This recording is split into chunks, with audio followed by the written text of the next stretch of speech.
tardes, vamos a empezar la clase.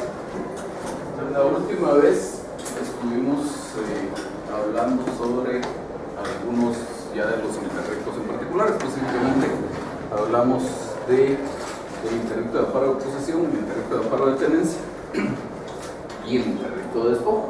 Una subvariante de este último, hablamos algo sobre el interrecto de despojo judicial.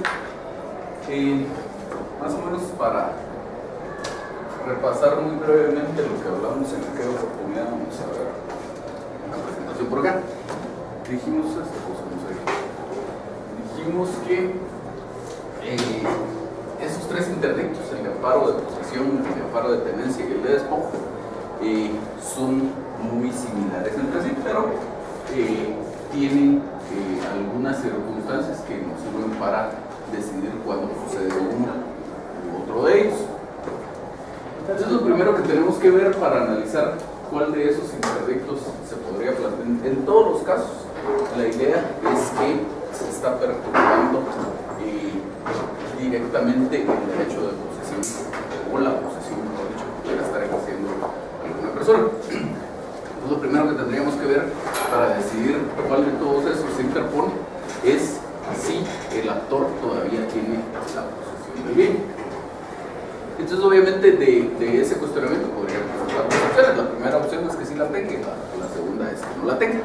Si todavía tuviera la posesión, entonces, nuevamente, hay otras dos posibilidades. La primera es que sí tenga algún documento que acredite la propiedad del bien o el derecho a poseer el bien. Y la otra opción es que no tenga alguno de esos derechos, o teniendo el derecho no tenga algún documento para acreditar. Entonces, ejemplos de casos de personas que sí tienen algún documento con el cual,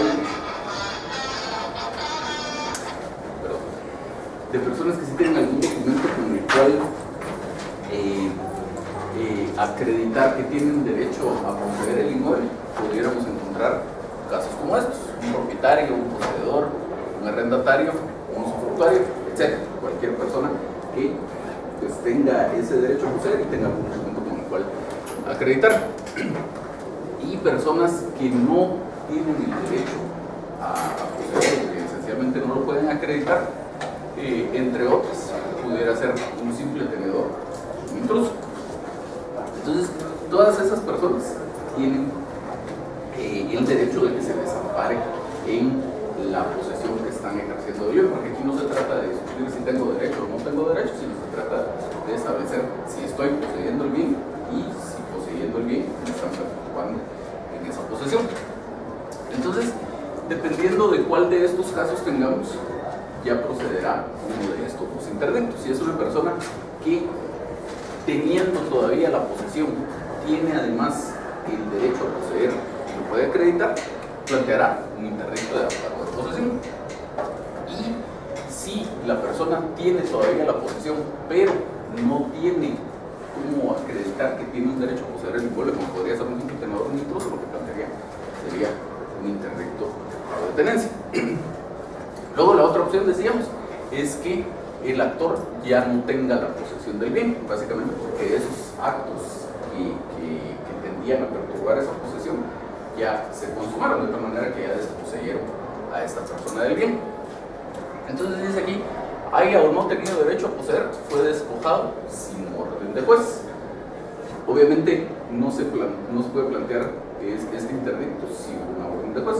Sin haber orden de juez, esta persona fue despojada del bien, y entonces lo que se plantea es un interdicto de despojo que tiene por objeto pedir la restitución.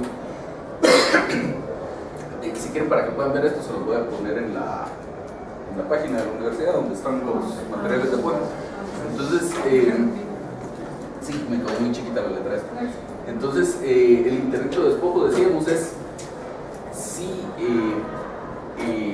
sin importar si tenía derecho o no tenía derecho, si lo podía o no lo podía acreditar, lo que se puede acreditar es que esta persona tenía la posesión, que dejó de tenerla como consecuencia del acto del demandado, y entonces se plantea el interdicto de despojo para pedir la restitución del bien. Y no como algo totalmente independiente, sino como una subvariante de este interdicto de despojo, tenemos el caso en el que sí hubo orden de juez, pero la persona que sufrió el despojo no tuvo la oportunidad de ser citado, oído y vencido en el juicio. Entonces, en ese caso, lo que se plantea es un interdicto de despojo judicial. Esto muy brevemente, porque es solo como un repaso muy rápido de lo que vimos en la última clase. Entonces, ¿alguien tiene alguna duda de esto? No. Entonces, sigamos.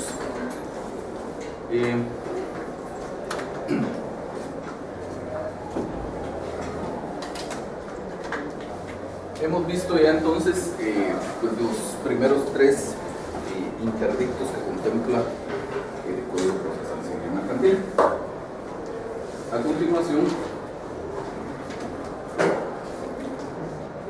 nos correspondería platicar sobre el interdicto de apeo y deslinde.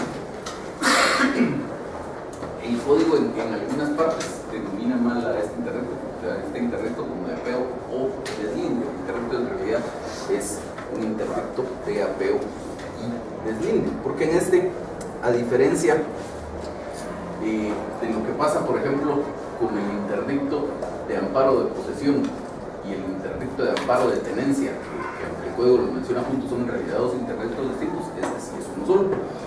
Entonces dice, procede este interdicto cuando haya habido alteración de límites entre heredades, removiendo las cercas o montones y poniéndolos en lugar distinto del que tenían, haciéndose el nuevo lindero en lugar que corresponde. Básicamente la idea de la procedencia de este interdicto es que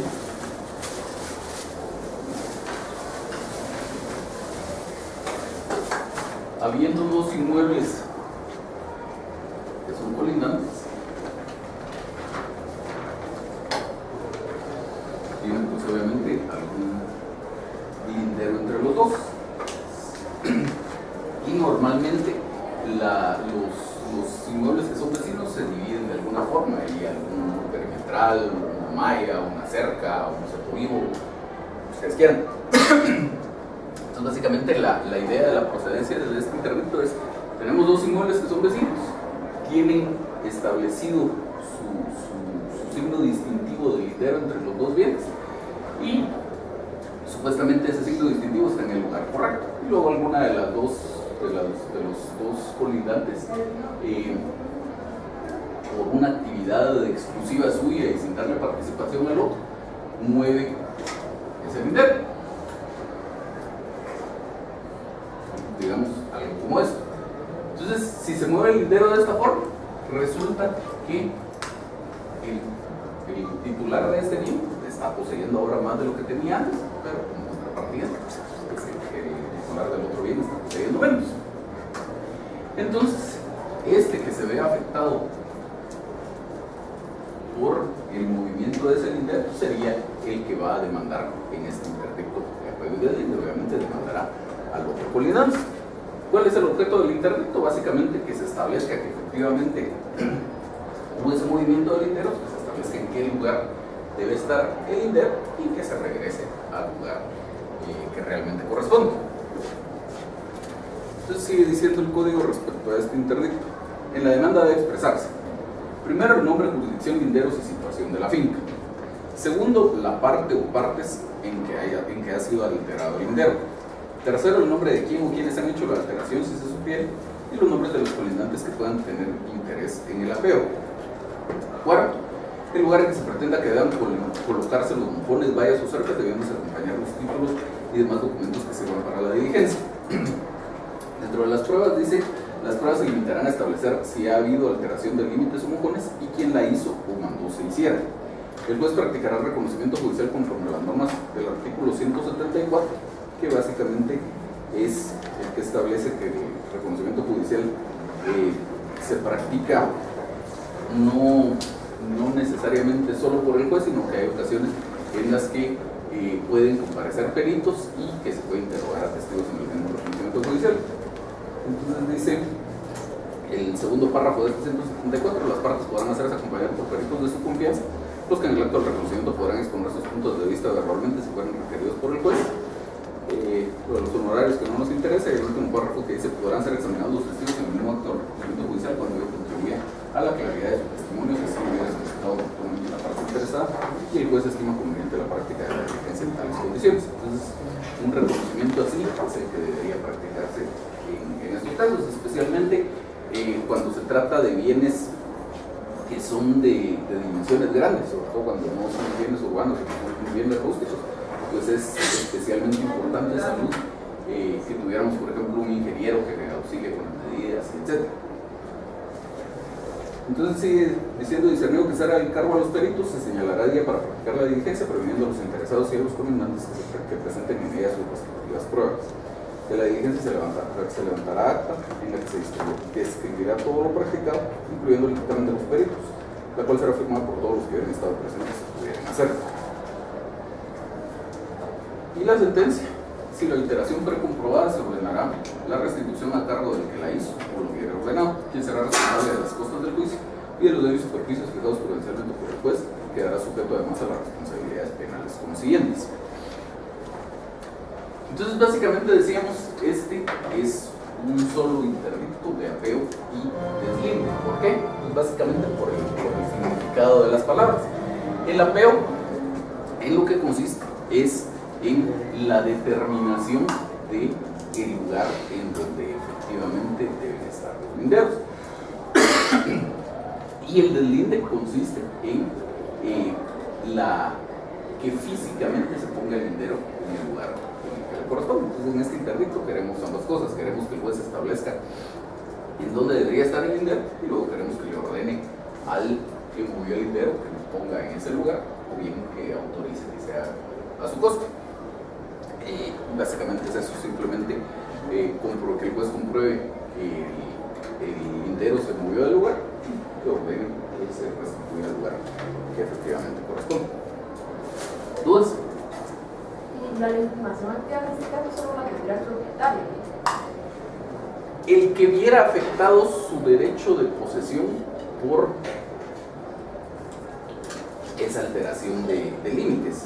Digamos, aquí los interdictos en general, la legitimación no la tiene necesariamente solo un propietario, sino la puede tener un poseedor que se vea afectado.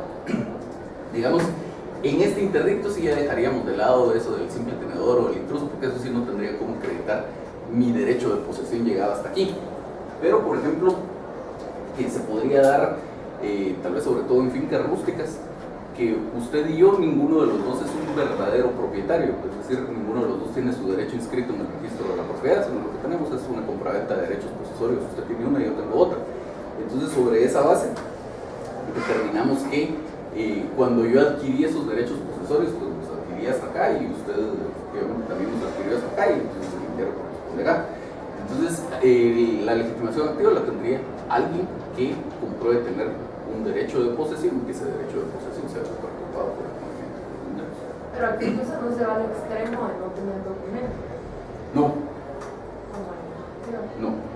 aquí sí necesitaría tener algo, porque si no, no hay forma de comprobar en dónde debería estar el límite entre los dos fincas.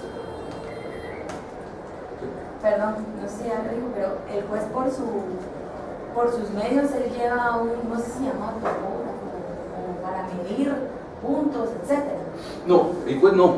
Por eso es que la norma ordena que el reconocimiento judicial que se hace se haga de conformidad con las reglas del artículo 174, que esencialmente es que las partes sean acompañadas de peritos. Digamos, el juez no es su función darse a la tarea de ponerse a conseguir el experto y ver cómo le va a pagar, etcétera, sino esencialmente lo solicitará. Si, digamos, usted me demanda a mí, lo normal es que usted pida hacerse acompañar de algún ingeniero o lo que usted estime necesario. Si yo considerara, por ejemplo, que no es justificado lo que usted está planteando, sino lo que yo hice fue correr los linderos a donde deberían estar realmente, porque lo que pasa es que originalmente estaban en un lugar que no correspondía, entonces también me haré acompañar yo de mi propio ingeniero para que trate de comprobar ese extremo. Licenciada, solo una pregunta más de forma. En el sentido tiene ciertos requisitos específicos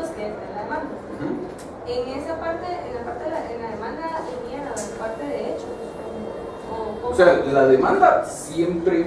Igual, digamos, o sea, digamos la estructura. Usted siempre debe cumplir los mismos requisitos y debe llevar la misma estructura que cualquier demanda. Lo único es que en algunos casos hemos ido viendo que le da algunos requisitos especiales. Entonces, por ejemplo, cuando dice en el interdicto de amparo de posesión o de amparo de tenencia que la prueba de la posesión debe contraerse al hecho de la posesión actual, entonces en ese caso no es que usted deba tener algún apartado adicional, digamos, sino que dentro de sus pruebas pues obligará, por ejemplo, testigos que comprueben que usted efectivamente tenía la posesión de ese bien. Ahora, en este caso, la norma lo que le dice es que usted debe hacer ciertas indicaciones en su demanda, el nombre, situación, linderos, etcétera, etcétera, de la finca. Entonces, pues sería suficiente con que usted indicara dentro de su apartado de hechos, por ejemplo, soy propietaria de la finca tal, folio tal, del libro tal, que es un inmueble ubicado en tal lugar, con tales medidas, tales circunstancias, si la finca tiene un nombre que corresponde, etcétera, etcétera. Eso sería una opción, simplemente irlo incluyendo dentro de la narración de hechos. Y si usted quiere, también podría tener una narración de hechos completa y ponerle dentro del mismo apartado de hechos un parrafito donde dijera cumplimiento de los requisitos del artículo tal. Entonces poner 1, nombre, situación, linderos, etcétera, de la finca. Contesta. 2, tal cosa. 3, tal cosa. ¿Alguien más? Y en este caso, como es como ya legal o ya está estipulado en la ley que hay un reconocimiento judicial, eso tiene una variación yo a la hora de proponerlo o bueno, primero de ofrecerlo y luego proponerlo, sigue siendo igual que funcionario, ¿no? Con la única diferencia, digamos, es que necesariamente en este caso usted va a pedir que hacerse acompañar de un perito de su confianza. Entonces, eso necesariamente va a pasar. Si usted pide solo el reconocimiento judicial y que el juez vaya y saque el metro y él mida, pues obviamente el reconocimiento judicial no va a funcionar. Pero es la única particularidad para eso. Es obligatorio en este caso. Exacto. Y en la demanda no lo solicita, ¿cierto? Sí. Porque se realiza el reconocimiento judicial. Sí, porque en este caso el reconocimiento judicial cumple dos funciones. Es un medio de prueba igual que cualquier otro proceso, pero además es una etapa del proceso. Es algo que necesariamente debe pasar para que pues, tenga los elementos suficientes para poder resolver. Y disculpe, y si en caso no se pidiera, no se lleva a cabo el proceso judicial. No, pero igual su demanda no sirve. Sí, exacto, por eso le digo, o sea, no pueden como rechazar la demanda porque igual cumple los requisitos, pero la del diligenciamiento de la prueba no se lleva a cabo. Y entonces acá en las restricciones del trámite sí específicamente pedíamos el reconocimiento. Sí. ¿Algo más? Bueno, veamos el siguiente entonces. Con lo siguiente que regula el código, nuevamente nos topamos con la situación de que el código lo trata como si fuera un solo interdicto, pero en realidad son dos.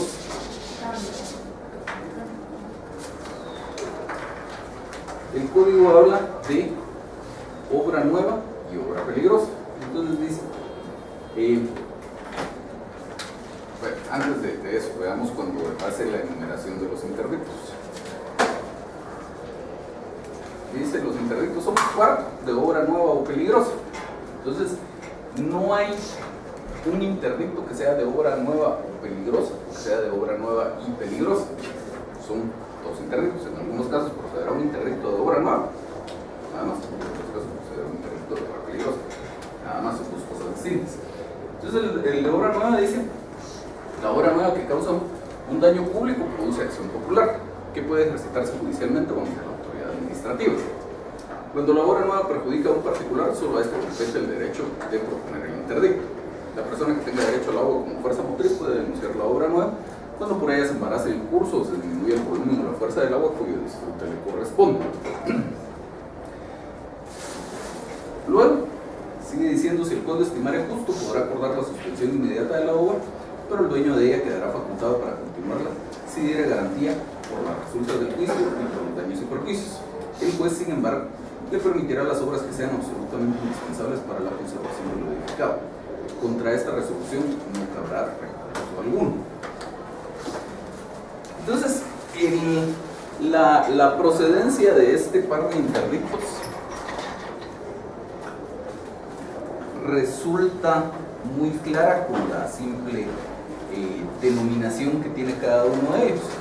Entonces, este interdicto de obra nueva, pues, como su nombre lo indica, de lo que se trata es en aquellos casos en que se inicia una obra y cuando todavía está en curso o cuando es de muy reciente inicio la obra, en realidad no importando si ya se terminó o no, pues por la misma naturaleza de la obra se podría producir algún daño o algún perjuicio pudiera ser a propietarios de inmuebles colindantes o podría ser al público en general, como dice por acá. Entonces, el Código Civil, a este respecto, un ejemplo que no es el único caso, pero un ejemplo que podemos encontrar en el Código Civil, lo tenemos en el artículo 474. Dice, en un predio no pueden hacerse excavaciones o construcciones que delimiten el suelo de la propiedad vecina, sin que se hagan las obras de consolidación indispensables para evitar todo daño ulterior. Y es tal vez el caso como más frecuente en el que se dan este tipo de interdictos.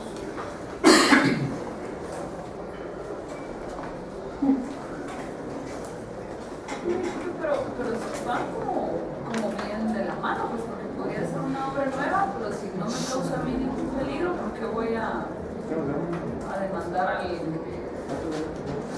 Ahorita le voy a explicar en dónde tenemos la diferencia. En ambos casos, efectivamente, existe un peligro.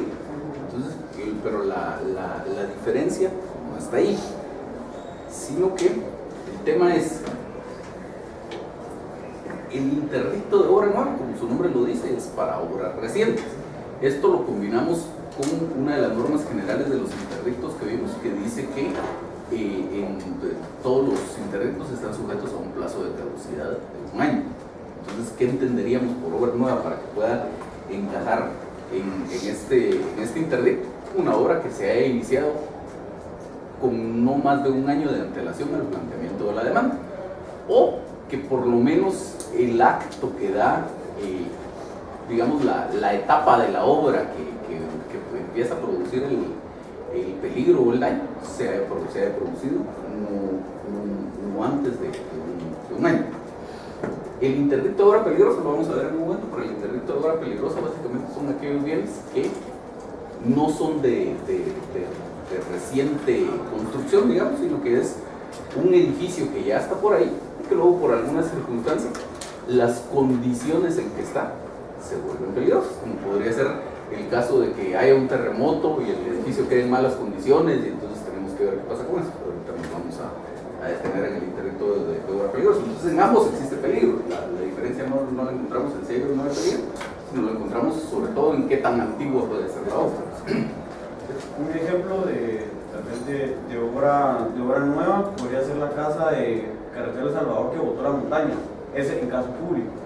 Eso más lo veríamos como una obra peligrosa, porque en realidad la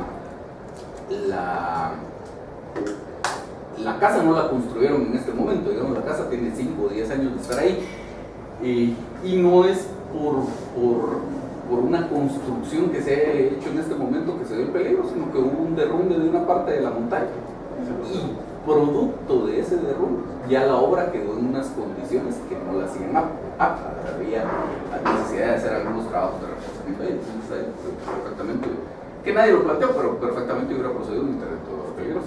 Entonces digan, antes de que se cayera, ¿vale? sí.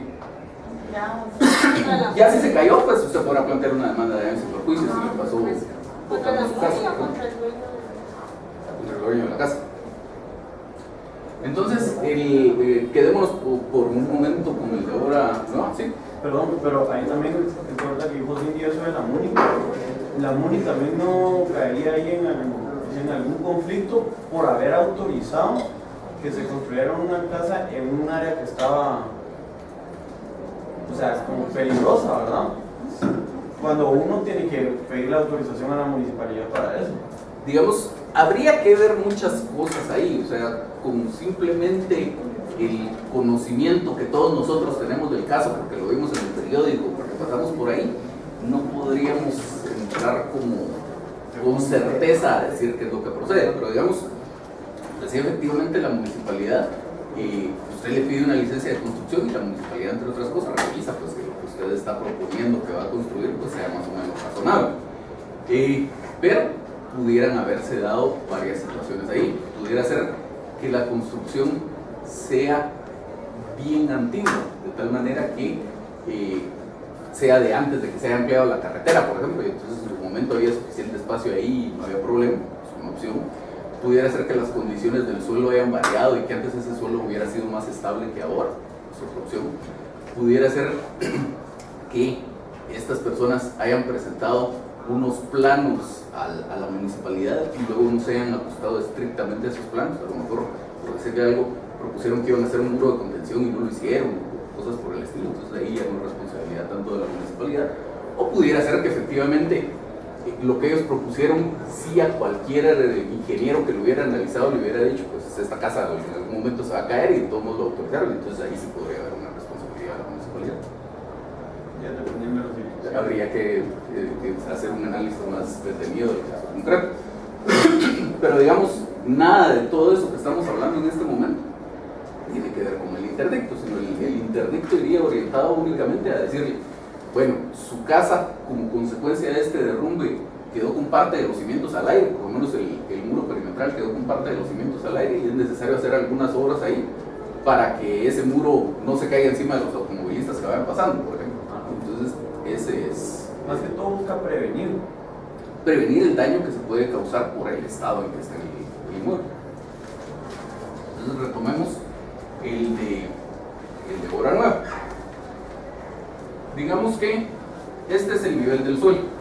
Esta línea es puramente imaginaria para establecer la división entre dos bienes inmuebles. Este inmueble llega hasta acá, aquí está construida una casa, aquí hay un lote baldío, y esto, este caso que les voy a contar pasa con alguna frecuencia, sobre todo en estos tiempos, ahora que proliferó mucho la construcción de edificios, de apartamentos en áreas que antes eran puramente residenciales, etc. Entonces, digamos que está esta casa a la par de un terreno vacío, lo compra una constructora y decide que sobre ese terreno va a construir un edificio. Entonces, pero obviamente los edificios necesitan tener cimientos mucho más profundos de los que tiene una casa común y corriente, y además normalmente tienen sótanos. Entonces digamos que deciden empezar a construir, y para empezar a construir pues hacen una excavación de 30 metros de profundidad para tener la instalación de los sótanos, los cimientos y todo lo demás, y la hacen pues muy cerca de el lindero que existía con la otra finca y sobre todo de la construcción de esta casa vecina. Y entonces en algunos casos incluso quedan estos inmuebles vecinos con los cimientos al aire, y si no quedan con los cimientos al aire pues queda aquí una porción de tierra que es tan pequeña que no, por la estabilidad natural que tendría el terreno, o la tendencia que tendría el terreno a caerse, sobre todo porque está soportando el peso de esta construcción, pues es muy probable que si no se hace una obra de reforzamiento, pues esa casa se va a ir al agujero que excavaron para los cimientos de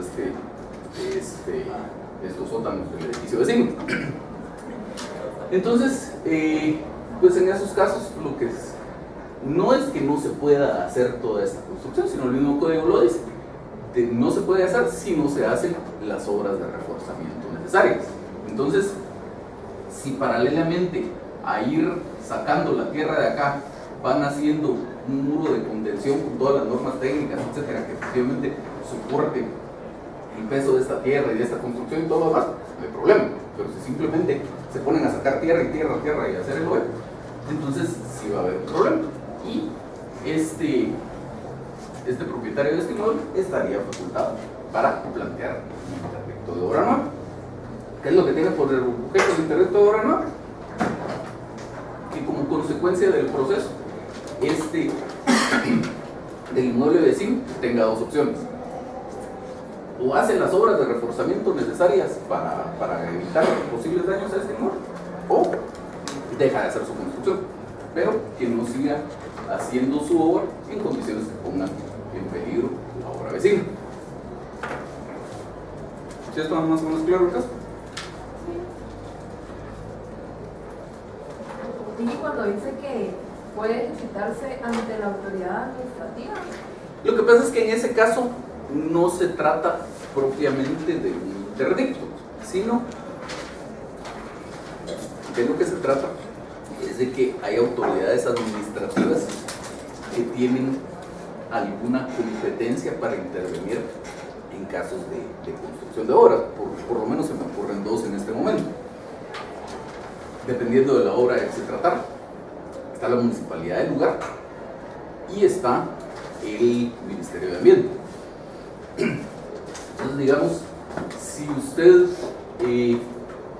ve que está pasando todo esto, entonces, yendo más o menos por el lado de lo que decía Andrés, hace un momento, usted ve que está pasando esto con su inmueble vecino y usted dice, bueno, voy a ver a la municipalidad para empezar si estos tienen licencia de construcción, y resulta que no tienen, o que sí tienen licencia de construcción, pero la licencia de construcción decía que iban a ir haciendo este muro de contención y no lo están haciendo. Entonces, lo que quiere decir aquí la norma es que usted podría plantear su interdicto de obra nueva, o podría presentar, no con el nombre de interdicto, sino una denuncia a la municipalidad diciéndoles, mire, estos señores están construyendo sin licencia, lo están construyendo apartándose de lo que se les autorizó en la licencia. Entonces, para que la municipalidad intervenga, por ejemplo, le suspenda la obra.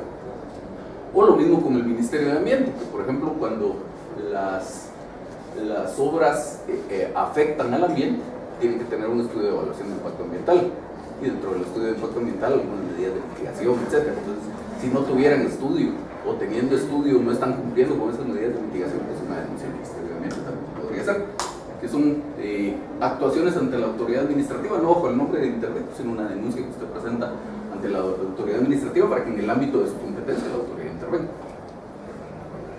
Y cuando habla de suspensión inmediata de la obra, entonces al momento de hacer el reconocimiento judicial, me imagino, y él ve que, porque si estamos hablando de un sumario que dura unos 3 años, primero va a termina la obra o pasa algo y nunca hubo una acción o un amparo, ¿verdad?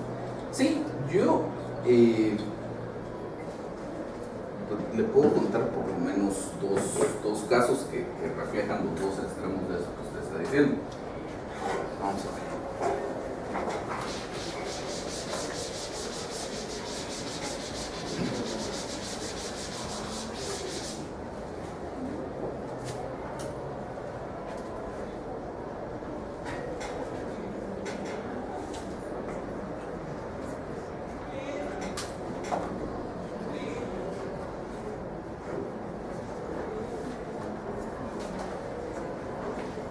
Aquí estamos viendo un terreno como de perfil, digamos. Este es un caso de la vida real. Entonces, está en la parte de arriba de una especie de cerro, digamos, una serie de casas. Y luego venía un desnivel considerable en el terreno. Y entonces aquí querían construir unas bodegas, pero no querían tener sus bodegas construidas en ese desnivel. Entonces hicieron para poder construir ya aquí abajo sobre el terreno plano.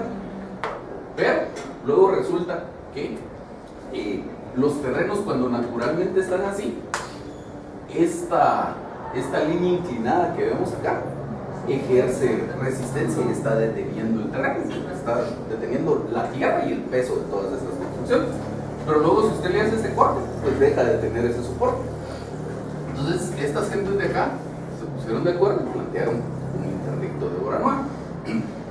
Entonces, ahí no hubo mucho problema porque era una construcción grande donde tenían, pues, en realidad fue por descuido que no habían hecho este muro de contención, pero cuando se fue y se hizo el reconocimiento judicial, pues llegó el ingeniero a cargo de la obra y dijeron, pues íbamos a hacer aquí un muro de contención, contrataron a una empresa especializada en eso, hicieron este muro de contención y se acabó, ya ni siquiera hubo necesidad de que el juicio terminara. Ese es un caso. Pero efectivamente fue cuando se hizo el reconocimiento judicial al inicio del proceso. Incluso vamos a ver en un momento que desde la primera resolución el juez ordena el reconocimiento judicial y es algo que uno debería pedir en su demanda. Otro caso, totalmente en otro extremo, es un interdicto de obra nueva, que el planteamiento del demandante era más o menos ese, que decía que pues a la par de una vivienda particular estaban construyendo un edificio de apartamentos que le estaban dañando su casa, etc. Pero nunca se diligenció alguna prueba en el trámite de ese interdicto, nada. Entonces, obviamente, en sentencia declararon sin lugar el interdicto, y además, mientras la demanda se estaba tramitando, pues ya la construcción del edificio había terminado, los apartamentos se habían vendido y todo lo demás. Entonces, fue una demanda que no tuvo resultado alguno, porque no tuvieron el cuidado de pedir ese reconocimiento judicial y además no diligenciaron ninguna de las restantes pruebas. Disculpe, y si a mí me dejaron sin lugar este interdicto, por ejemplo, pero sí se ve que se está dañando la propiedad, ¿hay alguna otra vía por la cual yo pueda plantear tal vez daños y perjuicios luego de haber terminado ese proceso? Usted sí puede plantear su demanda de daños y perjuicios. Lo que pasa es que dependiendo de cómo se den las circunstancias, muy probablemente va a haber operado la prescripción. Entonces, digamos, si usted, yo empiezo a construir mi edificio y usted dice, bueno, voy a plantear mi interdicto, y yo mientras tanto sigo construyendo el edificio porque usted nunca pidió que se hiciera el reconocimiento judicial y por lo tanto el juez no suspendió la obra. Sigo construyendo mi edificio y lo termino dentro de un año. Mientras tanto el interdicto se sigue tramitando, tarda 5 años en su tramitación el interdicto. Y entonces usted dice, bueno, ya perdí, voy a apelar, se tarda otros 3 años más. Total es que desde que se terminó la obra y que entonces usted ya estaba en condiciones de decir, bueno, me causaron estos daños o estos perjuicios, pasaron 8 años. Entonces usted me demanda daños y perjuicios y yo voy a plantear una excepción de prescripción de lo que voy a ganar. Entonces habría que tener cuidado con eso de los tiempos.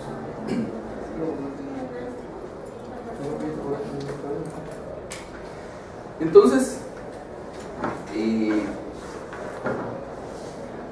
hablando de la obra peligrosa, es el 265. Si la obra fuera peligrosa o la construcción por su mal estado pudiera causar daño, o si existieran árboles de donde pueda este provenir, el juez dictará en el acto las medidas de seguridad que fueran necesarias, o el derribo de la obra, construcción o árbol sin ulterior recurso. Ejemplo también de esto, no es el único caso, pero un ejemplo de esto que lo trata el Código Civil es el artículo 484, que dice: si un edificio o pared amenazara peligro, podrá el propietario ser obligado a su demolición o ejecutar las obras necesarias para evitarlo. Si no cumpliera el propietario, la autoridad podrá hacerlo demoler a costa de eso. Lo mismo se observará cuando algún árbol amenazara caerse. Entonces, básicamente vemos aquí que, como decíamos hace un momento, la diferencia entre uno y otro de estos interdictos es qué tan antigua es la obra. Si es algo que se está construyendo en este momento, o por lo menos tiene no más de un año de haberse empezado a construir, aunque ya se haya terminado la obra, sería un interdicto de obra nueva. Y luego, si el problema es que es una construcción antigua que ya por el estado que tiene puede causar algún problema, entonces sería un interdicto de obra peligrosa. Solo con esto de la obra peligrosa hay que tener cuidado siempre de que de todos modos, como cualquier interdicto, queda sujeto al plazo de caducidad de un año. Entonces, si es porque es una construcción de 1800 y que simplemente se ha ido deteriorando por el paso del tiempo, no procedería un interdicto de obra peligrosa, aunque resulta que ahora ya está muy bien, que se va a caer. No es un acontecimiento que haya ocurrido dentro del último año lo que da nacimiento a poder plantear el interdicto, entonces fácilmente podrían plantear ahí una excepción de caducidad. Entonces debería ser el interdicto planteado en aquellos casos donde hay una circunstancia especial reciente que cambia drásticamente el estado de la obra, como el ejemplo que les ponía de que ocurrió un terremoto. La obra estaba bien, por lo menos razonablemente con alguna estabilidad, ocurre un terremoto y ya como consecuencia del terremoto entonces se queda en mal estado y con riesgo de que se vaya a caer. En ese caso podría pasar un interdicto. Si fuera simplemente un deterioro que ha ido ocurriendo durante muchos años, igual se puede demandar al dueño para pedirle que derribe la obra o que le haga trabajos de reforzamiento, etc. Pero ya no sería a través de un interdicto, sino a través de un juicio ordinario. Porque el plazo de caducidad del interdicto ya estaría cumplido. Entonces, ya los siguientes artículos ya se los vamos ajustando a cualquiera de los interdictos. ¿Sí? Mira, disculpame, es que esto es del 263, el último párrafo, donde indica la persona que tenga derecho al agua como fuerza motriz puede anunciar la obra nueva cuando por ella se embaraza el curso, se disminuye el volumen o la fuerza del agua por el volumen que le corresponde. Pues mire, especialmente que de hecho la norma estaría, digamos, la redacción de la norma es muy limitada, porque no necesariamente tendría que ser solo por fuerza motriz, sino usted podría plantear el interdicto también cuando usted necesitaba el agua para riego, o necesitaba el agua para tomar, o etc. En todos esos casos, igual podría proceder el interdicto. Digamos que pasa un río por acá y usted en su propiedad tiene instalada una hidroeléctrica. El río pasa por su propiedad y en la parte del río que pasa por su propiedad usted instaló una hidroeléctrica. Entonces a eso se refiere el agua como fuerza motriz, el movimiento del agua, y le produce a usted un beneficio que en este caso es la generación de energía eléctrica. Luego resulta que río arriba yo también tengo un terreno y entonces decido que mis tierras están muy secas y no quiero invertir en tuberías para riego, etc. Y entonces lo que hago es ponerle aquí un dique al río y desviarlo para mi propiedad, y que el río pase por todas mis tierras y que haga un riego natural, digamos, en mis tierras. Y entonces no sé, una cantidad razonable, pero por decirle algo, de 10.000 galones por segundo que pasaban antes y que generaban electricidad en donde usted está, ahora pasan 500 galones por segundo, porque toda el agua me la estoy quedando yo en mis tierras. Usted puede plantear en mi punto. Licenciado, Sí. yo no he entendido el plazo de caducidad en esto de obra peligrosa. ¿Cuándo empieza? Lo que pasa es que dentro de las normas generales de los interdictos, usted tiene una norma que le establece un plazo de caducidad de un año. Dice el artículo 251, las acciones interdictales solo podrán interponerse dentro del año siguiente a la fecha en que ocurrió el hecho que las motiva.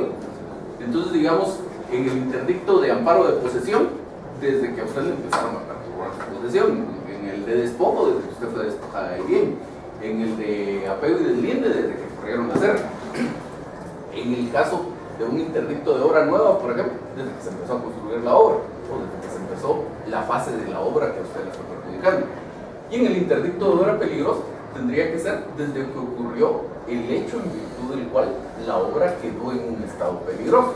Entonces, por eso les decía, tendría que ser un hecho bien identificable, y el ejemplo más fácil tal vez es un terremoto. Por ejemplo, en San Marcos, que hubo un terremoto hace 1 o 2 años. En ese caso, cuando ocurrió el terremoto, quedaron muchas construcciones en mal estado. Entonces, si por ejemplo usted hubiera tenido una propiedad vecina a una de esas construcciones que quedó en mal estado, usted hubiera podido decir, pues mire, con consecuencia del terremoto que fue en tal fecha, la obra quedó en ese estado, y entonces pido que exactamente, tengo un año para plantear su demanda. Ahora, como le digo, no recuerdo exactamente la fecha en que eso ocurrió, pero supongamos que ya fue hace más de un año. Entonces usted ahora planteara su interdicto y yo soy el dueño de ese terreno vecino, y podría perfectamente plantear una excepción previa de caducidad, diciendo que ya transcurrió más de un año desde el acontecimiento del hecho que da origen al incremento del terreno.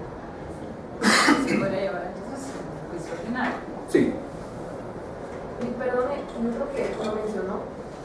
Cuando la obra se vuelve peligrosa por no darle el mantenimiento necesario, entonces por el paso del tiempo, digamos, una pared está tiende a caerse, digamos. Usted dijo que no podíamos plantear el interdicto de obra peligrosa porque las circunstancias no han ocurrido durante el año anterior a la demanda. Y dijo que en ese caso podríamos plantear un ordinario de daños y perjuicios. No necesariamente de daños y perjuicios, porque a lo mejor a usted no le interesa que le paguen daños y perjuicios, o a lo mejor ni siquiera le han causado daños y perjuicios. Lo que pasa es que usted lo que tiene miedo es que la obra le caiga encima de su casa, por ejemplo. Entonces usted podría plantear un juicio ordinario para que se me ordene a mí hacerle obras trabajos de reforzamiento de esa obra, o para que se me ordene a mí la demolición de la obra. Y de todos modos, aún habiendo transcurrido el plazo, eso sí ya se vuelve un riesgo suyo, porque usted podría decir, bueno, de todos modos quiero plantear el interdicto, a ver qué pasa. Y entonces plantea usted el interdicto y resulta que yo no planteo la excepción previa de caducidad, pues vamos. Entonces, pero sí es un riesgo que usted tiene que calcular, y si no es un asunto personal suyo, se lo tiene que hacer saber al cliente. Mire, tenemos esto. Pues, por ejemplo, si usted considerara que tiene alguna ventaja plantear el interdicto, usted le podría decir al cliente, pues mire, podemos irnos a un juicio ordinario que se tarda más tiempo, etcétera, o podemos irnos a este interdicto, pero tenemos el riesgo de que ya pasemos de un año, nos podrían plantear una excepción, entonces, y el cliente que decide, por ejemplo. Y si nos fuéramos ante una entidad administrativa, las mismas reglas se aplican. No. No. Lo que pasa es que en el caso de una obra peligrosa, yo creo que ya es muy poco lo que una autoridad administrativa pudiera hacer. Tal vez es más claro en el caso de una obra nueva, porque le pueden suspender la obra o ese tipo de cuestiones. Y en el caso de una obra peligrosa, no creo que haya una orden que pudiera dictar una autoridad administrativa que le pueda satisfacer a usted. ¿Usted quería decir algo? Sí, tengo una pregunta. ¿Un juicio sumario de obra nueva se podría plantear en un caso de una propiedad de medianería? Que por ejemplo hay una pared divisoria que comparten la propiedad las dos personas relacionadas contiguas, y alguna vez se le ocurre, no sé, hacer la pared más alta o construirle algo a esa pared, pero sin el consentimiento de la otra persona, ¿se podría plantear eso? ¿Un interdicto de medio? De obra nueva. Pudiera ser siempre y cuando lo que usted está alegando como hechos fundantes de su demanda es la existencia de un peligro por la construcción esa que se hizo en la pared medianera. Pero si por ejemplo resulta que tenemos esta pared medianera y yo lo que hice fue construir una casa en mi terreno que es contiguo al suyo, y en lugar de hacer una de las paredes de mi casa utilizo la pared medianera como pared de mi casa, digamos, abusando del derecho de tu propiedad de esa pared medianera, ahí no procedería el interdicto, porque no es tanto un peligro lo que representa la obra, sino lo que usted está denunciando es un abuso de mi derecho. Entonces usted podrá plantear un juicio ordinario si quiere, para que yo le pague a usted la imposibilidad que tiene ahora de disfrutar de esa pared medianera como un resarcimiento de daños y perjuicios, por ejemplo. O podría plantear un juicio ordinario para que me obliguen a mí a derribar la parte de mi obra que resulta aprovechando esa pared. Bueno, entonces para obra nueva sí tiene que haber un peligro. Sí. Representarlo. Sí, esos dos interdictos no proceden si no se cumple eso. Por ejemplo, en un contrato de arrendamiento, que el propietario tiene que hacerse cargo de todas las mejoras necesarias y urgentes, y digámosle que el arrendatario se lo pide y no lo quiere hacer, ¿qué es mejor? ¿Que plantee un juicio sumario de arrendamiento o que plantee un juicio sumario de interdicción o interdicción?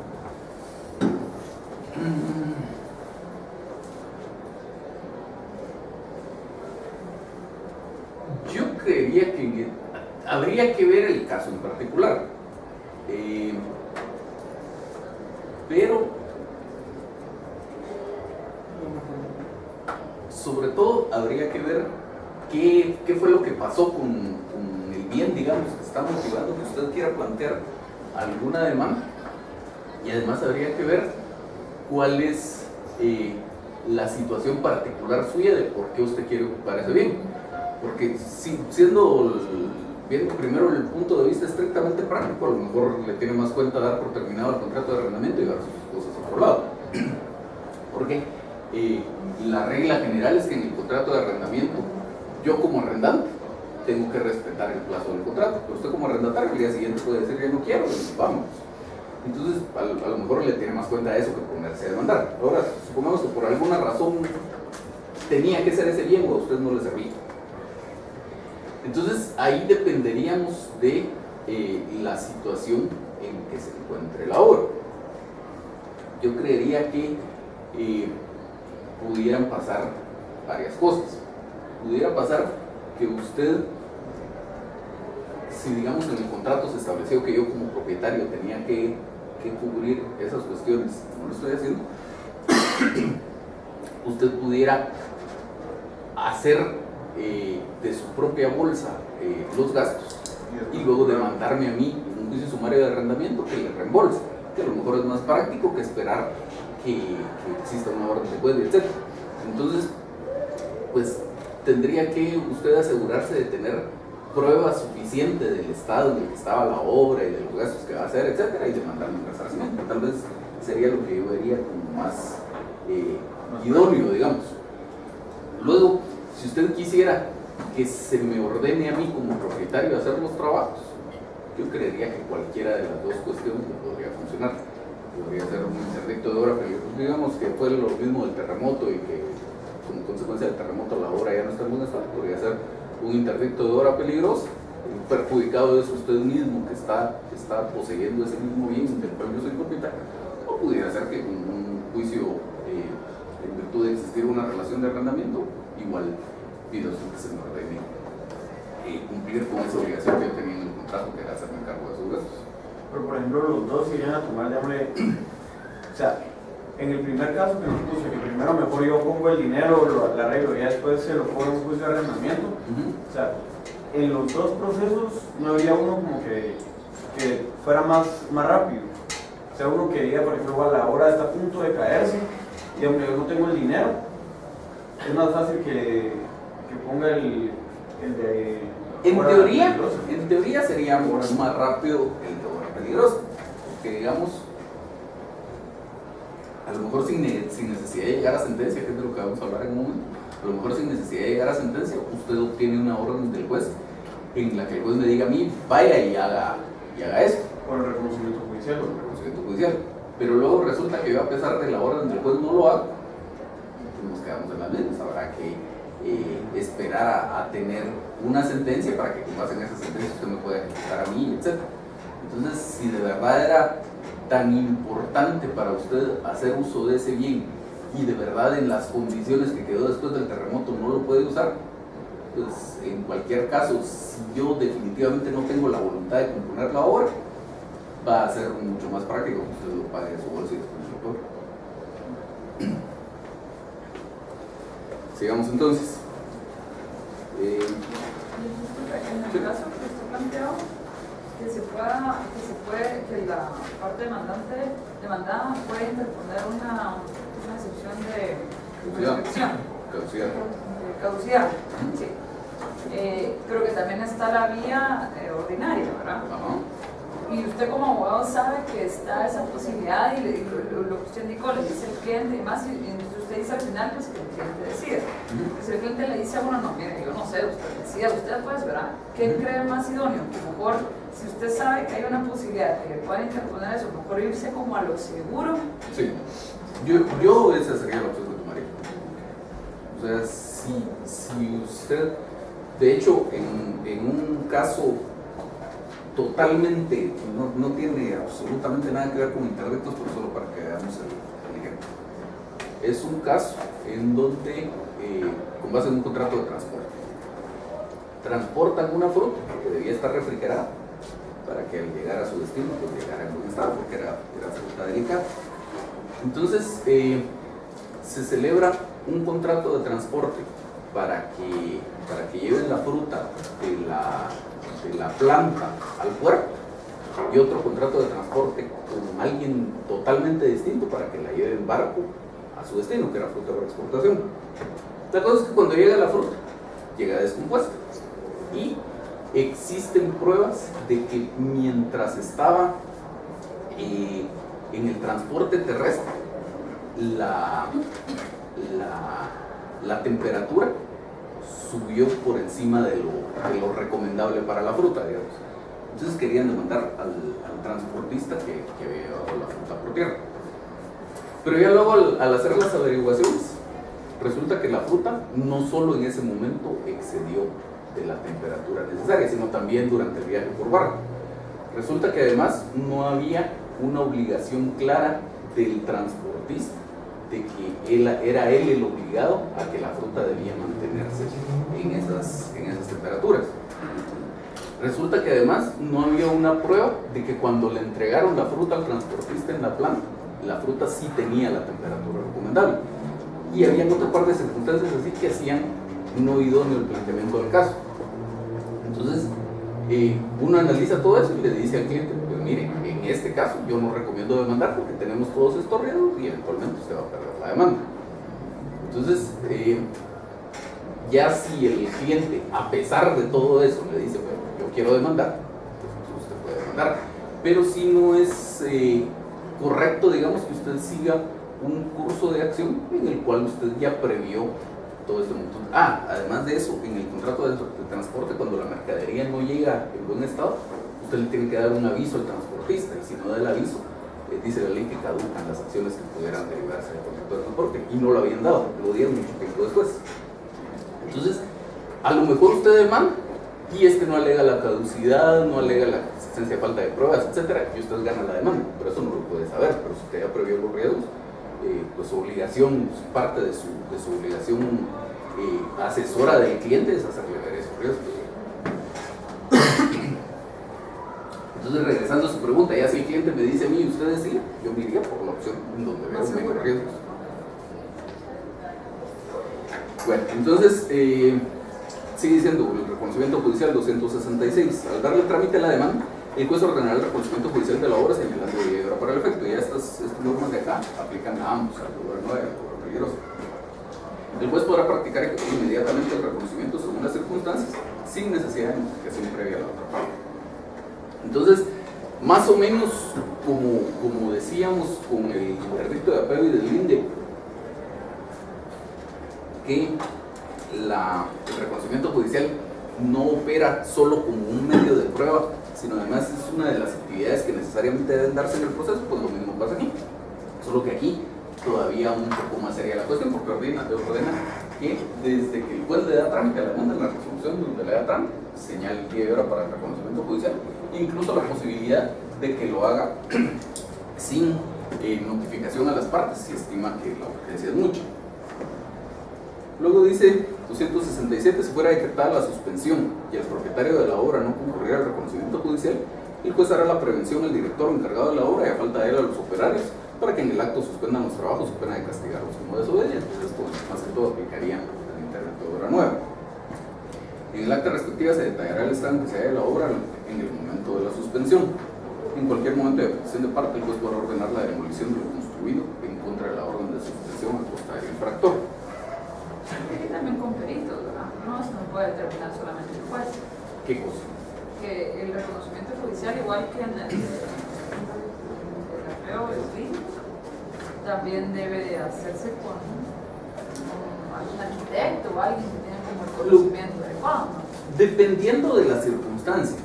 Lo ideal es siempre en ese tipo de cosas en donde podría estar involucrada la necesidad de un conocimiento técnico, pues efectivamente usted sea auxiliar del experto que la pueda ayudar.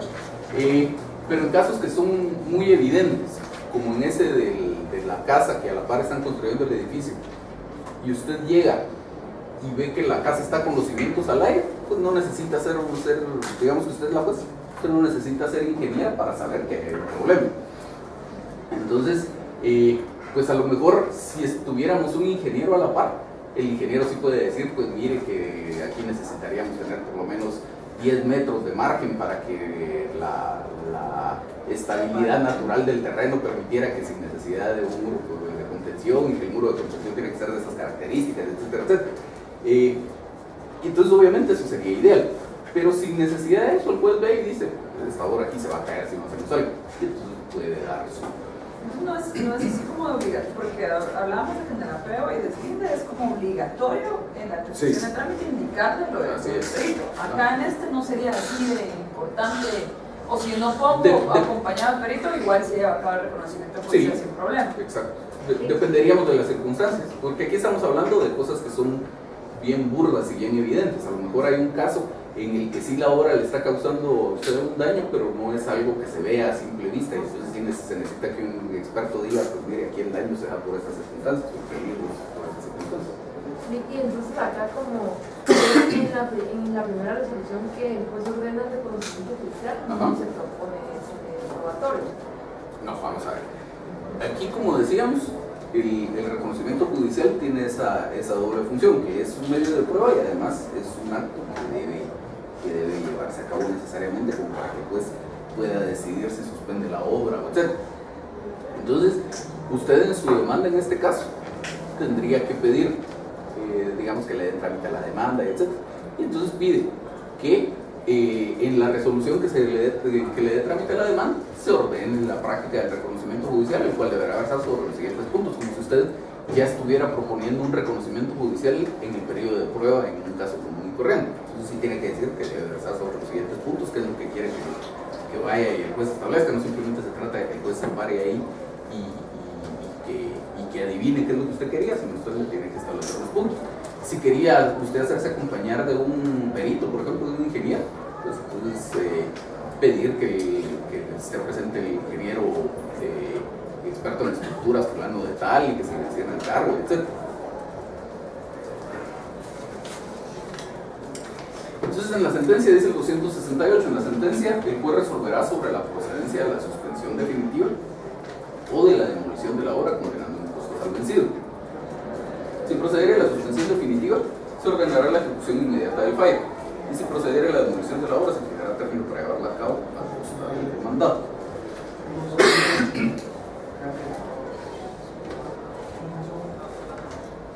Y digamos que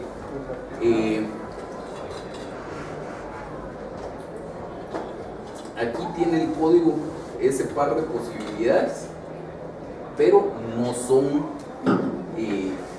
las únicas que pudieran darse, porque por lo menos existe la otra posibilidad de hacer algunas obras de reforzamiento. Con eso se soluciona el problema, y también dependiendo de las circunstancias, si a mí no me interesa tanto que se suspenda la obra o que existe una demolición, podría ser esa mi petición, pedirle al juez que ordene hacer algunas obras de reforzamiento. Y bueno, entonces, para concluir con estos dos interdictos, la idea es que en ambos la obra produce algún peligro o incluso ya está produciendo algún daño. Entonces la diferencia entre los dos es si es una obra de reciente construcción o de reciente inicio, o si se trata de una obra ya antigua que por alguna circunstancia reciente se tornó peligrosa. Y lo que en ambos casos necesitamos que se practique un reconocimiento judicial para constatar el estado de la obra, y buscamos, pues según el caso, que se suspenda la obra, que se ordene la demolición o que se hagan algunas obras de reforzamiento. ¿Dudas? Una pregunta. En el reconocimiento judicial dice que el juez podrá practicar inmediatamente el reconocimiento según las circunstancias sin necesidad de notificación previa a la otra parte. ¿En qué tipo de circunstancias se puede dar esto? Porque eso prácticamente viola el derecho de defensa de la otra parte, porque le paran suspendiendo la obra y, o sea, sin él dar razón de algo. Lo que pasa es que recuérdese que aquí básicamente estas órdenes que el juez puede dar como consecuencia del reconocimiento judicial son en esencia medidas precautorias. Entonces es lo mismo que, por ejemplo, yo le debo dinero a usted, o usted dice que le debo dinero, todavía no me lo ha comprobado en juicio, me demanda y pide que me embarguen mis cuentas bancarias. Entonces que yo dijera que me está perjudicando mis derechos y todavía no he tenido la oportunidad de decirlo, es exactamente lo mismo. Entonces, digamos, el efecto de la orden que da el juez en ese momento es un efecto puramente precautorio. Suspendan la obra porque aquí veo un peligro. Ya si después resulta que me acreditan que el peligro no existía o que ya hicieron las obras de reforzamiento, etcétera, pues entonces que sigan adelante. Y ahí, por ejemplo, en el acto, la otra parte, o sea, porque, por ejemplo, uno como demandante va a llegar con su perito y todo, ¿verdad? Y al momento en el que lleguen, usted está suspendida la obra, yo ahí en ese momento como demandado puedo interponer algo para que en ese momento no se realice el reconocimiento judicial. No. O sea, digamos, lo que usted sí podría hacer es, por ejemplo, es un inmueble que está cerrado, tiene su muro perimetral, un portón, etc. Y usted no permite el acceso a la obra.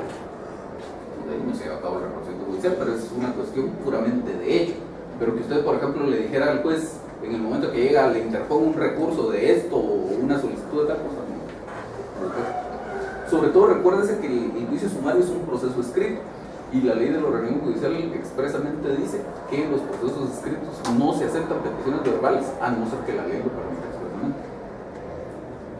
¿Sí? Pero si le niega la entrada al juez, eso no le va a provocar. Ah, por supuesto que sí. Luego, dentro de las mismas normas que regulan el reconocimiento judicial, dice la ley que si usted era necesaria la colaboración suya para que se practicara el reconocimiento judicial, en este caso abriendo la puerta, y no la presta, luego el juez en su sentencia puede interpretar esa falta de colaboración suya como una prueba de lo que yo quería probar con el reconocimiento. ¿Más dudas? Bueno, entonces hasta ahí estaríamos con los interdictos. Y de los demás que habla la ley, de los demás juicios sumarios que por disposición de la ley pudieran llevarse por la vía del juicio sumario, nos interesa hablar del juicio sumario mercantil. Recordarán. Ahorita con los interdictos, a la hora de plantear una demanda, ¿cómo se titula? ¿Juicio sumario de interdicto o juicio de interdicto de apego y deslinde? O sea, sí es necesario poner que es sumario. Sí, usted podría decir, por ejemplo, comparezco a plantear por la vía del juicio sumario interdicto de obra peligrosa en contra de fulano de tal. Yo una pregunta. Vimos que, por ejemplo, en los interdictos habían, por ejemplo, si me declaraban sin lugar un interdicto, luego yo podía plantear un juicio de posición. Y luego un juicio de propiedad. Pero, digamos, ¿cuál es la utilidad práctica si vemos, por ejemplo, estos interdictos, de nuevo plantear un juicio de posesión, por ejemplo? Y que perdió. O sea, tendría una utilidad práctica para el que haya perdido. Digamos, es un interdicto de amparo de posesión. Usted está poseyendo un bien inmueble. Pero solo en esos casos de posesión. No, en cualquier caso. Es un interdicto de amparo de posesión. Usted está poseyendo un bien inmueble y yo soy propietario del bien inmueble. Tengo mi derecho inscrito en el registro de la propiedad y todo, y le mando una carta a usted diciéndole que si no es que yo soy el propietario, que si usted no desocupa el inmueble, la voy a sacar por la fuerza. Entonces usted dice, están perturbando mi derecho de posesión con actos que ponen de manifiesto la intención de despojarme. Entonces presento un interdicto de amparo de posesión y declaran con lugar la demanda. Y pues efectivamente usted tiene la posesión con derecho o sin derecho, pero la tiene. Y además, este señor la está perturbando en su posesión. Entonces, declaro con lugar la demanda y le ordeno a este señor que cese esa perturbación. Entonces, si nos quedamos solo con eso, pues usted va a seguir ocupando para eterna memoria el bien cuando yo considero ser el propietario del bien y que entonces tengo un mejor derecho del que pudiera tener usted. Entonces, yo planteo una demanda de posesión, una demanda de propiedad para acreditar que mi derecho es mejor que el suyo y pedir que le ordenen a usted devolverme el bien. Pero eso lo veo bien lógico cuando es un interdicto de amparo de posesión, pero por ejemplo cuando es uno de obra nueva, un juicio de posesión, no. Entonces, cuando hablamos... Lo que pasa es que recuérdese que cuando hablábamos de las generalidades de los interdictos, decíamos que el código, cuando tiene esas normas generales, digamos, de los interdictos, trata el tema como que si todos los interdictos buscaran proteger un derecho de posesión. Pero en realidad, para proteger un derecho de posesión, usted tiene el interdicto de amparo de posesión, el de amparo de tenencia, el de despojo y el de apego y deslinde. Los otros dos, el de obra nueva y el de obra peligrosa, son en realidad procesos precautorios que están juntos con los demás, no porque todos busquen proteger un derecho de posesión, sino porque todos se llaman interdictos. Pero el de obra nueva y el de obra peligrosa no buscan proteger un derecho de posesión. Digamos, Incluso habla la norma por ahí de que la obra nueva que causa un daño público produce acción popular. Entonces, a lo mejor si nos quedamos con el ejemplo que ponían por ahí hace un momento de esta casa de la orilla de la carretera en Salvador, yo ni siquiera soy propietario de un inmueble en ese sector, pero paso todos los días por ahí, no quiero que me caiga en la cabeza la casa cuando pase por ahí. Entonces planteo el interdicto de obra peligrosa. Ahí no estoy tratando de proteger un derecho de protección. Entonces, pero las normas esas generales se refieren a cuando esté en discusión un derecho cuando pudiera haberse afectado, mejor dicho, un derecho de posesión. El interdicto no prejuzga sobre quién tiene el derecho, sino simplemente lo protege momentáneamente.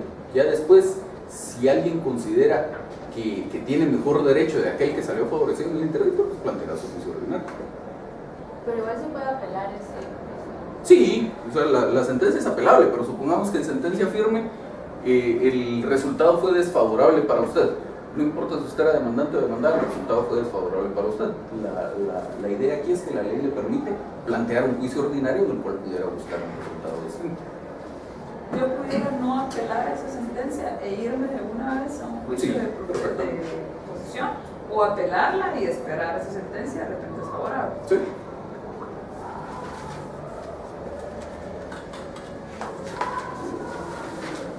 Pues entonces decíamos que de todos esos casos que el código indica que por alguna disposición específica se podrían tramitar en juicio sumario, el que requiere alguna atención especial es el que deriva de la aplicación del Código de Comercio. Habíamos dicho en su momento que el artículo 1039 del Código de Comercio establece que, a menos que se estipule lo contrario en este código, todas las acciones a que dé lugar su aplicación se ventilarán en juicio sumario. Es algo que las partes han entendido en solventar sus diferencias de arbitraje. Luego, ya puestos en el punto de que se tramitó el juicio sumario, el siguiente párrafo es bien importante también: en los juicios de valor indeterminado en aquellos que cuantía exceda 2.000 quetzales procederá el recurso de casación en los términos establecidos en el Código de Comercio Civil y Mercantil. Pero el análisis que tenemos que hacer en este momento es en cuanto a la procedencia de ese juicio sumario. Recordarán ustedes que vimos varios casos en los que, aún sin necesidad, el Código de Comercio dice, pues si se produce esta situación, se ventilará en juicio sumario. Vimos unos 8 casos más o menos de artículos que específicamente remiten a la vía del juicio sumario. Solo les recuerdo algo que les dije en su momento, porque todos lo recuerdo, que el Código de Comercio no tiene una sola norma que remita al juicio oral. Lo digo porque hay por ahí en algunas ediciones viejas, sobre todo del código, el error que dice se tramitará en juicio oral, en realidad es sumario, es puro error de imprenta, no es que el código diga eso, no hay remisión al juicio oral en el Código de Comercio.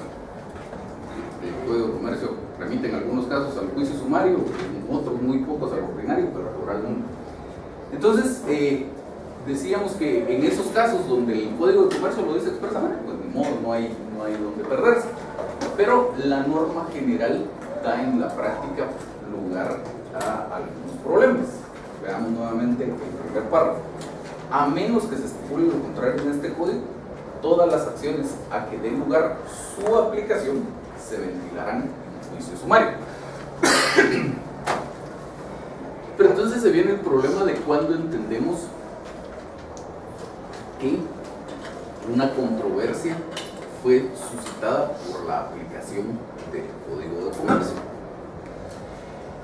Especialmente se da en la práctica esa controversia cuando se trata de contratos que no están regulados en el Código de Comercio, porque un análisis muy superficial del asunto podría permitir decir: el contrato de suministro, por ejemplo, está regulado en el Código de Comercio, es un contrato mercantil. El contrato de arrendamiento está regulado en el Código Civil, es un contrato civil.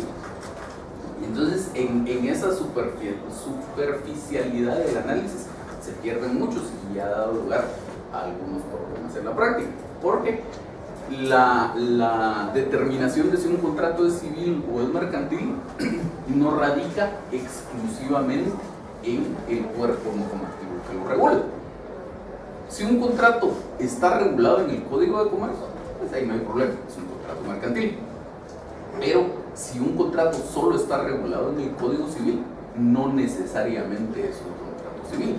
Podría ser un contrato mercantil siempre que en cuanto a la negociación se cumplan las características que hace que ese negocio sea un negocio mercantil. Específicamente se ha dado esa situación en el contrato de obra. El contrato de obra es un contrato que solo está regulado en el Código Civil y el Código de Comercio ni siquiera lo menciona. Y si yo contrato a un ingeniero para que me haga una casa, pues efectivamente ese es un contrato civil. Pero si luego contrato, en lugar de contratar a este ingeniero, contrato a una sociedad anónima cuyo giro social es la construcción, es una constructora, en ese caso es un contrato mercantil, porque lo estoy celebrando como un comercial. Todas las sociedades mercantiles son comerciales y además es parte del objeto social de ese comercial. Entonces, en ese caso no es un contrato civil, sino es un contrato mercantil. Y entonces, la importancia de delimitar si estamos hablando de un contrato civil o de un tema civil en general o de un tema mercantil radica en cuál es la vía procesal aplicable. Porque si concluimos que este contrato de obra del que estamos hablando es un contrato civil, pues entonces si hay necesidad de plantear una demanda por ahí, se planteará en la vía del juicio ordinario. Pero si concluimos que es mercantil, se planteará en la vía del juicio sumario. Entonces es bien importante esa distinción. Entonces han existido un par de casos relacionados con el contrato de obra en el que se plantea por la vía del juicio ordinario y finalmente después de tramitado todo el proceso, algún tribunal, sea el juzgado de primera instancia o la sala o la Corte Suprema de Justicia, dice: un momento, todo esto que hicimos aquí no sirvió, lo tramitaron como juicio ordinario y tendría que haber sido sumario. O al revés, casos en los que se plantea como juicio sumario y la otra parte dice: esto no está bien hecho, esto tendría que ser ordinario y me están demandando un juicio sumario. Entonces les quiero leer unas partes de una sentencia de la Corte Suprema de Justicia que explica muy bien el tema. ¿Alguien está pidiendo la palabra o no? ¿No?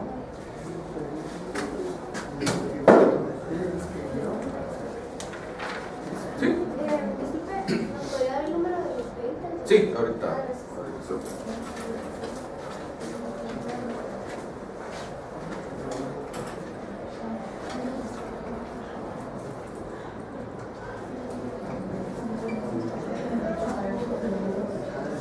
Este es el número del expediente y la fecha de la sentencia. Entonces, este es un caso en donde se contrató a una persona individual que era propietaria de una empresa individual, y dentro de las actividades comerciales de esa empresa individual estaba la construcción. Entonces lo contrataron para hacer unas obras relacionadas con la construcción y hubo un problema con esa obra que hizo esta persona. Y entonces la discusión era precisamente eso: debía demandarse en juicio sumario o debía demandarse en juicio ordinario. La demanda se planteó en juicio sumario y la parte demandada sostenía que esto se tuvo que haber tramitado por la vía del juicio ordinario. Entonces la Corte Suprema de Justicia, cuando resuelve, las sentencias de casación siempre tienen al principio una parte que se titula doctrina, donde se resume el conocimiento jurídico que deriva de esa sentencia, y luego en las consideraciones pues se explica con mayor detalle. Entonces la parte de doctrina de esta sentencia dice: contrato mercantil. Cuando un comerciante conviene en la realización de una obra que es del giro ordinario u objeto social de su actividad profesional, el contrato es de naturaleza mercantil y debe regularse por las normas del Código de Comercio. La vía sumaria mercantil es la idónea para demandar las pretensiones que se fundamentan en un contrato de obra en el que interviene un comerciante en el ejercicio de su actividad profesional. Luego sigue diciendo quebrantamiento sustancial del procedimiento. Cuando la demanda se fundamenta en un contrato de obra mercantil, incurre en quebrantamiento sustancial del procedimiento la sala que no entra a conocer del fondo del asunto por considerar que la vía ordinaria es la idónea y no la sumaria mercantil. ¿Qué digamos aquí? El juez resolvió en primera instancia lo que haya resuelto, con lugar o sin lugar la demanda, no importa. Y cuando el asunto llega en apelación a la sala dice: yo ni siquiera me voy a pronunciar sobre el fondo del asunto. Este asunto lo tramitaron como juicio sumario y tendría que haber sido ordinario. Entonces, solo por esa razón declaró sin lugar la demanda.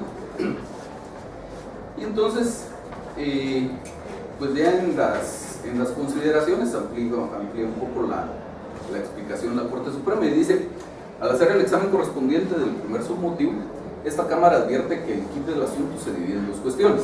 Primero, establecer si el contrato celebrado entre los actores, tiene naturaleza civil o mercantil, y luego, con base en ello, determinar la vía procesal idónea para demandar.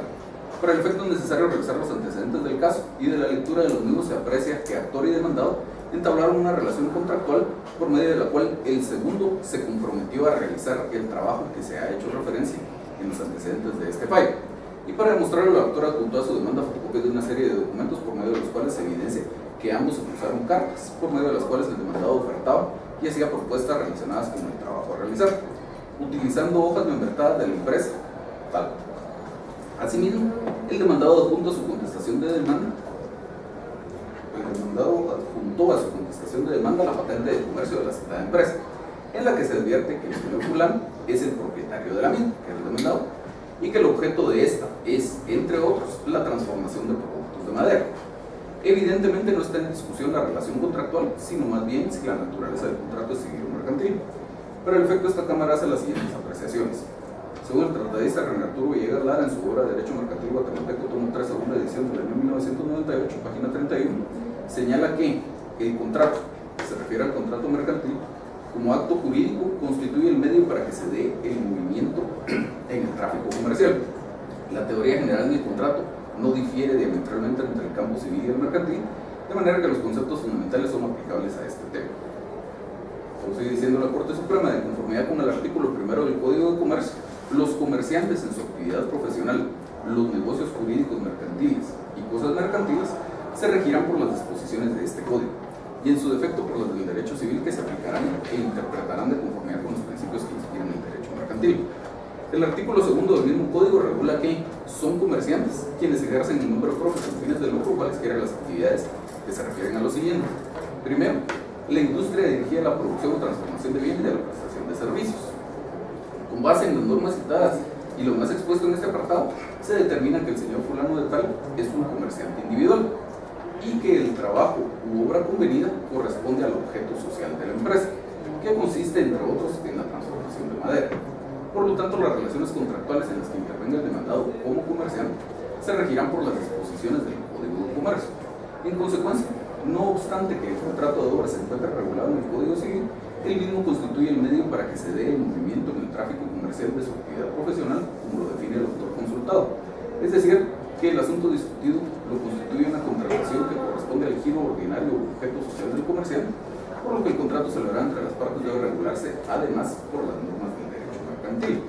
En tal virtud, esta Cámara arriba a la conclusión de certeza jurídica que el contrato de obra objeto de estudios de naturaleza mercantil y consecuentemente la vía procesal para adelantar es la sumaria, por lo que la Sala incurrió en quebrantamiento sustancial del procedimiento, específicamente en el submotivo regulado en el inciso primero del artículo 622 del Código Procesal Civil y Mercantil, que consiste en haberse negado a resolver teniendo la obligación de hacerlo, y infringiendo con ello el artículo 1039 del Código de Comercio, por lo que es procedente declarar con lugar el presente recurso de casación, anular la sentencia recurrida y ordenar a la Sala dictar la resolución que el derecho corresponde, entrando a resolver el asunto. Entonces, el análisis que debe hacerse fuera de los casos que son evidentes, como los contratos que solo están regulados en el Código de Comercio, que esos de plano son contratos mercantiles, cuando se trata de contratos que están regulados en algún otro cuerpo normativo, el análisis debe hacerse sobre la base de esos primeros artículos del Código de Comercio.